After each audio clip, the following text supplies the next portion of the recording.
ఈ సైక్లోన్ వల్ల ఎంతమంది నష్టపోయారో మాకైతే తెలీదు గానీ, మా కాలేజ్‌కైతే వాళ్ళు సెలవైతే ఇచ్చారు. మెస్‌కెళ్తుంటే ఈ వాటర్ చూడండి ఎలా ఉన్నాయో.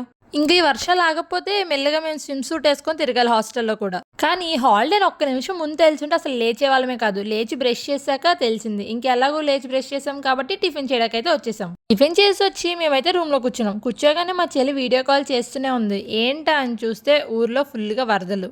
చూడండి ఊర్లు మన విజయవాడ అయితే ఫుల్‌గా మునిగిపోయిందని టాకు. ఇంత జరుగుతున్నా గూడా మా హాస్టల్ ఎంత వేడిగా ఉందో. మేము ఏసీ యేసుకొనే ఉన్నాం. వర్షంలో ఈ నేచర్‌ని చూడడానికి ఎంత బావుందో. ఇంకెంతసేపని రూమ్‌లోనే పొదుగుతాంలే అని బయటకొచ్చాం. బయటకొస్తే చాలా చల్లగా అయితే ఉంది. అలా కొంతసేపు అటు ఇటు చూసేసి మెస్‌కైతే ఎళ్ళిపోయాం. ఇంకా లంచ్ చేసేసి కాలేజ్ చూద్దామని రెడీ అయిపోయి ఎళ్ళిపోతున్నాం. కాలేజ్‌లో మార్నింగ్ అయితే ఎక్కడ చూసినా ఫుల్‌గా వాటర్ ఉన్నాయి. ఇప్పుడైతే కొంచెం తగ్గాయి. బట్ వాటర్ అయితే ఉన్నాయి. మేము ఇంకా అలా ఎళ్లి సరదాగా కొన్ని ఫోటోస్ దిగాం.